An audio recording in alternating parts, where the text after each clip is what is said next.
ಹೇಳು ಸರ್. ಇಲ್ಲಿ ನೋಡಿ ಸರ್, ಇಲ್ಲಿ ಇದು ಚಾರ್ಜರ್ ಪಾಯಿಂಟು. ಸೊ ಹಿಂಗೆ ಕನೆಕ್ಟ್ ಮಾಡಬೇಕು. ಇಲ್ಲಿ ಚಾರ್ಜರ್ ಪಾಯಿಂಟು, ಚಾರ್ಜಿಂಗ್ ಹಾಕ್ತೀರಾ. ಮತ್ತು ಇಲ್ಲಿ ಫಿಲ್ಟ್ರ್ ಇರುತ್ತೆ. ಇದು ಎವ್ರಿ 15 ಡೇಸು ತೆಗೆದ್ಬಿಟ್ಟು ಕ್ಲೀನ್ ಮಾಡ್ಕೊಬೇಕು. ಮತ್ತು ಇಲ್ಲಿ ನೋಡಿ, ನೋಡ್ಕೊಳ್ಳಿ, ಇಲ್ಲಿ ಡೈರೆಕ್ಷನ್ ಇದರಲ್ಲೇ ಗೊತ್ತಾಗುತ್ತೆ. ಹಿಂಗೆ ಹಾಕ್ಬಿಟ್ಟೆ. ಸೊ ಇಲ್ಲಿ ನೀರು ಹಾಕ್ಬೇಕು. ನೀರು ಮ್ಯಾಕ್ಸ್ ಅಂತ ಇರುತ್ತೆ, ಮ್ಯಾಕ್ಸ್. ಇದೂ ಅಷ್ಟೇ, ಎವ್ರಿ 15 ಡೇಸು ಬ್ರಷು ಮತ್ತು ಲೆಮೆನು ತೊಳೆದ್ಬಿಟ್ಟು ಬಿಸಿಲಲ್ಲಿ ಇಕ್ಬಿಡಿ, ವಾಮ್ ವಾಟ್ರಲ್ಲಿ ನೋಡಿ. ನೀರು ಹಾಕ್ಬಿಟ್ಟು ಲಾಕ್ ಮಾಡಿ. ನೀನು ಅದು ಮಿಷಿನ್ ಎತ್ತು ಬರೋಂಗೆ ಇದು ನೋಡಿ, ನೀರು ಹಿಂಗೆ ಇಕ್ಕಿರ್ತೀನಿ. ಸೊ ದಯವಿಟ್ಟು ನೀರು ಹಾಕಿದಾಗ ಯಾವುದೇ ಕಾರಣಕ್ಕೂ ಲಿಫ್ಟ್ ಮಾಡಬೇಡಿ, ಹಿಂಗೆ. ಯಾಕಂದರೆ ನೀರು ತೆಗೆದ್ಬಿಟ್ಟು ನೀವು ಹಿಂಗೆ ಬೇಕಾದರೂ ಮಾಡಿ ಎಲ್ಲ ಮಾಡಿ. ನೀರು ಒಳಗಡೆ ಹೊಟ್ಟೋದ್ರೆ ವಾಟರ್ ಡ್ಯಾಮೇಜ್ ಆಗುತ್ತೆ. ಅದೊಂದು ಮೈನು. ದಯವಿಟ್ಟು ನೀರು ಚೆಲ್ಬಿಟ್ಟು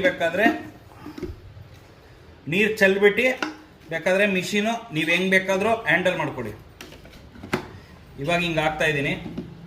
ಸೊ ಇಲ್ಲಿರುತ್ತೆ. ಇದರಲ್ಲಿ ಹೈ ಪ್ಯಾಪು ಸೆಟ್ ಮಾಡಬೇಕಂದ್ರೆ ಆ್ಯಸ್ ಪರ್ ಟೈಡಲ್ ವ್ಯಾಲ್ಯೂಮ್ ಎಲ್ಲ ಇರುತ್ತೆ. ಇದೆರಡು ಕಂಟಿನ್ಯೂಸ್ಲಿ ಹೋಲ್ಡ್ ಮಾಡ್ಕೊಬೇಕು. ಈ ಥರ ಬರುತ್ತೆ ಸೆಟ್ಟಿಂಗ್ಸು. ಇದೆಲ್ಲ ಡಾಕ್ಟ್ರಿಗೆ ಗೊತ್ತಿರುತ್ತೆ. ಸೊ ನಾವೇನು ಮಾಡೋಂಗಿಲ್ಲ.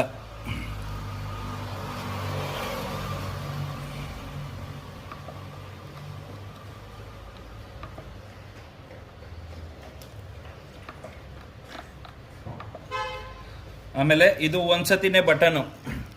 ಆಫ್ಗೆ ಲಾಂಗ್ ಪ್ರೆಸ್ ಮಾಡಿದ್ರೆ ಆಫ್ ಆಗುತ್ತೆ. ಆಫ್ ಆದರೆ ಹಿಂಗಿರುತ್ತೆ ಸ್ಕ್ರೀನು, ಆಫ್ ಆದರೆ ಹಿಂಗಿರುತ್ತೆ ಸ್ಕ್ರೀನು. ಸೊ ಆನ್ ಮಾಡಬೇಕಂದ್ರೆ ಜಸ್ಟ್ ಫಸ್ಟ್ ಇದೆಲ್ಲ ಕನೆಕ್ಟ್ ಮಾಡ್ಕೊಳ್ಳಿ. ಇಲ್ಲಿ ನೋಡಿ, ತೋರಿಸೋದನ್ನು ಕ್ಲೀನ. ದಯವಿಟ್ಟು ಟ್ಯೂಬ್ ಯೂಸ್ ಮಾಡಬೇಕಂದ್ರೆ ಹೆಂಗಂದ್ರೆ ಹಂಗೆ ಯೂಸ್ ಮಾಡಿಬಿಡಿ. ಈ ತುದಿ ರಬ್ಬರೇ ಇಟ್ಕೊಬೇಕು. ಈ ತುದಿ ರಬ್ಬರೇ ಹಾಕ್ಬೇಕಂದ್ರೂ ಅಷ್ಟೇ. ಯಾವುದೇ ತೆಗಿಯೋವಾಗ ಏನಾದ್ರು ಡ್ಯಾಮೇಜಸ್ ಏನಾದ್ರು ಮಾಡಿದ್ರೆ ಚಾರ್ಜಸ್ ಇರುತ್ತೆ ಆ್ಯಸ್ ಪರ್ ಇದ್ರ ಥರ. ಮಾಸ್ಕು ತೋರಿಸು.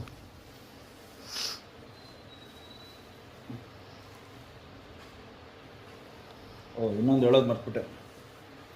ಇದರಲ್ಲಿ ಈ ಚಿಕ್ಕದು ಬರುತ್ತಲ್ಲ, ಇದು ನೆಕ್ ಪೋರ್ಷನು, ಇದು ಫೋರ್ ಹೆಡ್.